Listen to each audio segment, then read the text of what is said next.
पहले आसिम वकार, सुनील साजन इसके बाद आते हैं, क्योंकि आसिम वकार बड़े दिनों बाद आए हैं शो पर और आपके तो भाई पुराने साथी हैं, मुझे उम्मीद है कि आपको कोई दिक्कत नहीं होगी। आसिम वकार, ये जलती हुई निक्कर पर आपका क्या कहना है जो कांग्रेस ने डाली है सोशल मीडिया पर?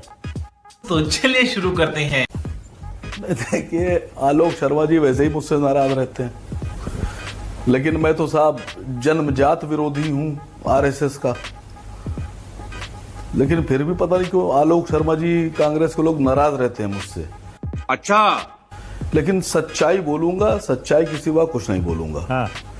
देखिए, जिसने भी ये फोटो बनाया है मैं उस पर एतराज जताता हूं। वो भला क्यों? ये जो नेकर का फोटो बनाया है ये गलत बनाया है। जहां से धुआं निकल रहा है यहां से निकलता ही नहीं है। धुआं तो पीछे से निकलना चाहिए था, अब पता नहीं कैसे बना दिया, साइड से धुआं कैसे निकल रहा है। अगर मैं बनाता या मैं किसी से बनवाता तो धुआं जो है वो पीछे से निकलना चाहिए। कैसी बात कर रहे हैं? अरे नेशनल टीवी पर बैठे हैं आसिम वकार, कैसी बात कर रहे हैं? मुद्दे की बात करिए।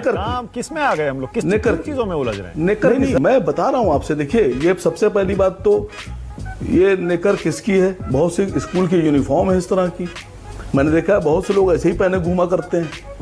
मैं अपनी दिल की बात कह रहा हूं। देखिए, अगर चित्र बनाइए तो चित्र ठीक से बनाइए। समझ गया। मेरा अपना मानना यह है, पता नहीं किसने बनाया है, मुझे नहीं पता। मैं आलोक शर्मा जी से कह रहा हूं थोड़ा सा धुआं ठीक करिए सर इसका। और आपकी पार्टी का इस तरह से अगर आपकी पोशाक का या किसी और प्रतीक का इस तरह से कोई फोटो आ जाता बीजेपी या संघ की तरफ से, आपने तो पूरा देश सिर पे उठा लिया होता। अब आरएसएस और बीजेपी को दिक्कत होगी भाई, क्यों नहीं होगी? जली ना, तेरी भी जली ना। देखिए, मेरी आइडियोलॉजी कांग्रेस की नहीं है, मैं प्रवक्ता नहीं हूं कांग्रेस का, लेकिन मैं मशवरा दे रहा हूं आलोक भाई, जिसने बनाई है ये उसको बताइएगा कि धुआं आपकी से ठीक जगह से निकाले, साइड से ना निकाले। ये गलत तरीका है सर। कहीं ईरान से धुआं निकलता है, यहाँ थाई पर से धुआं निकलता ही नहीं, कहीं गलत तरीका।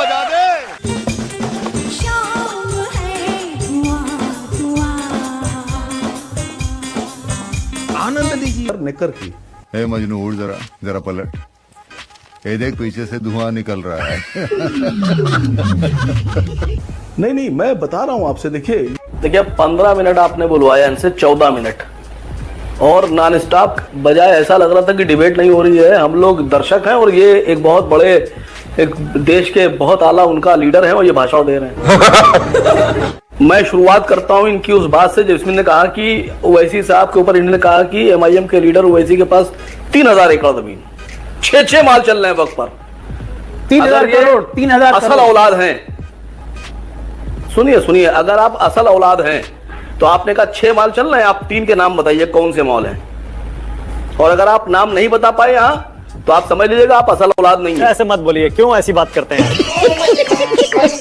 असल औलाद अपने आप पर रखिए, समझे ना, मुझे असल औलाद बताने की जरूरत नहीं है। जबान पे कंट्रोल रखिए। आरोप लगाया राजनीति। आप किसके औलाद हैं? मुगल के औलाद हैं आसिम वकार, प्लीज। मुगल के औलाद हैं मर्यादा में प्लीज। सर, जो मुझे बोलना था मैंने बोल दिया और जहां तक आवाज पहुंचना थी पहुंच गई और जिसके मिर्चें लगना थी लग गई।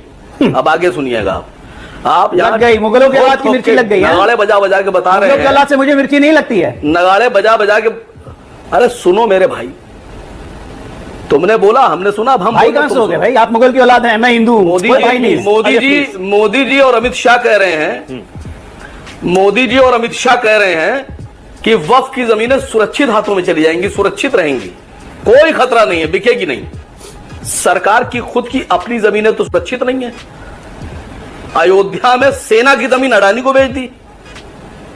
नवी मुंबई और अटल सेतु के बीच में 5286 एकड़ जमीन 42 लाख रुपए प्रति एकड़ के हिसाब से 2200 करोड़ रुपए की अंबानी को बेच दी।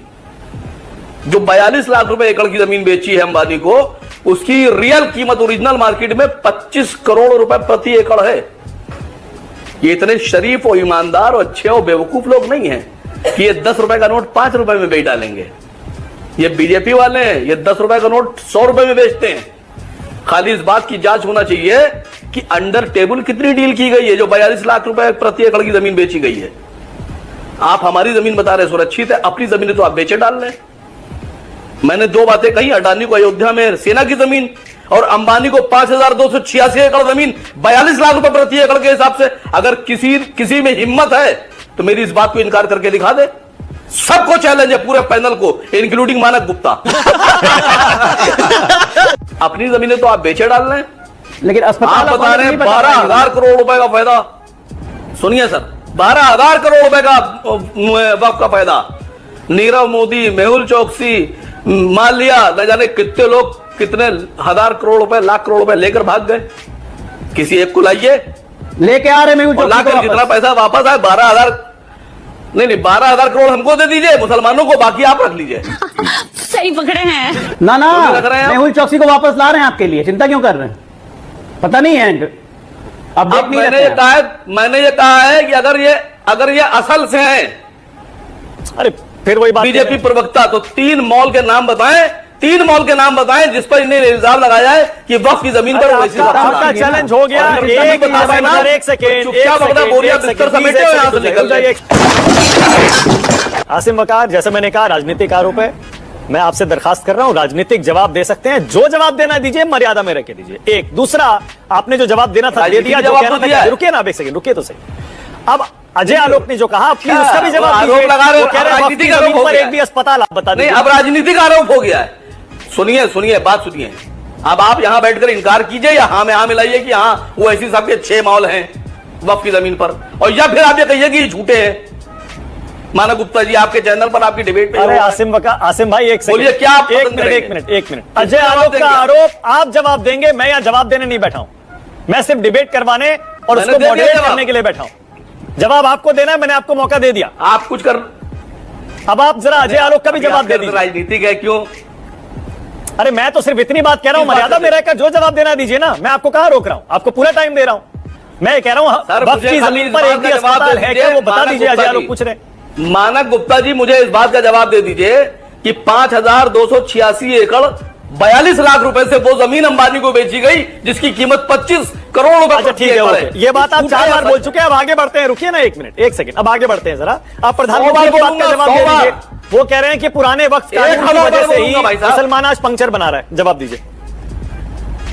नहीं, अब प्रधानमंत्री जी का भाषण मैंने सुना कल के, कांग्रेस ने कोई मुसलमान अध्यक्ष नहीं बनाया आज तक, और इतनी मोहब्बत प्रधानमंत्री के होठों से टपक रही थी कि बह रही थी नालियों में मोहब्बत मुसलमानों के लिए। तो एक साहब को मैंने फोन किया, मैंने कहा प्रधानमंत्री जी ये कह रहे हैं, तो उसने कहा हाँ वो जेपी नड्डा खान साहब है ना आजकल अध्यक्ष बीजेपी के। कल के भारतीय जनता पार्टी कैबिनेट में 18 मंत्री हैं मुसलमान, केंद्र की सरकार में। आप बताइए, सूप तो सूप छल्ली बोल रहा है, इतनी छेद है उसके अंदर। एक मुसलमान सांसद नहीं पूरी पार्टी में, आप यहाँ ठेकेदारी उठाए बेके दे रहे हैं।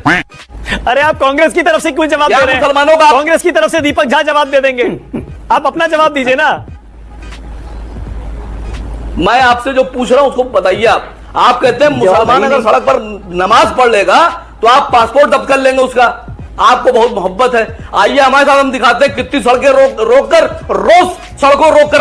आसिम वकार आज जवाब नहीं दे रहे। आसिम वकार आज सवाल के जवाब में सवाल पूछ रहे हैं, आप तो खूब जवाब देते हैं। भाई आज क्या हो गया बताइए ना जरा। प्रधानमंत्री कह रहे हैं पुराने वक्त कानून की वजह से मुसलमान पंक्चर बना रहा है, दीजिए ना जवाब। नहीं, ये तो मैंने आपसे कहना कि जब मुसलमान यहां नहीं थे, जब मुसलमान भारत में आए नहीं थे, उससे पहले से दलितों के पीछे झाड़ू बनवाते थे और आगे हांडी बनवाते थे, कुएं पे पानी नहीं भरने देते थे, मंदिर में जाने नहीं देते थे, दूर से सूरज की परछाई अगर पड़कर किसी ब्राह्मण में पड़ती थी तो सड़क हो जाती थी। तो उनके लिए क्या कहेंगे आप, बोलिए। अब फिर ये भी बता दीजिए बंगाल में दंगे कौन करवा रहा है? बीजेपी करवा रही है, ममता दीदी करवा रही है? नहीं, देखिए बंगाल में बीजेपी वर्सेस टीएमसी लड़ाई चल रही है, और यहां तो आप मानक गुप्ता जी बड़ी भाषण आप देते हैं टीवी पर बैठकर, मुसलमान ने यह कर दिया, इसका घर गिरा दो, उस पर बुलडोजर चला दो, उसको जेल भेज दो, उसका पासपोर्ट जब्त कर लो, है उसकी गाड़ी तोड़ दो। और यहां करनी सेना ने जो आगरा में किया, बुलडोजर लेके चली गई करनी सेना। आपने जवाब नहीं दे रहे। आसिम वकार क्या हो गया आपको आज सारे मेरी जो सीधी बॉल फेंक रहा हूं मैं, तो बाउंसर भी नहीं डाल रहा हूं मैं, सारी छोड़े जा रहे हैं, खेल क्यों नहीं रहे आज? वाह बेटा, लगता है तुम गू खा के ही मानो। सर आपको बॉल ही नहीं फेंकना आती है। अरे कमाल कर रहे हैं। सीधी बॉल फेंकना उसको भी छोड़ रहे हैं। भूल गए आप बॉल फेंकना।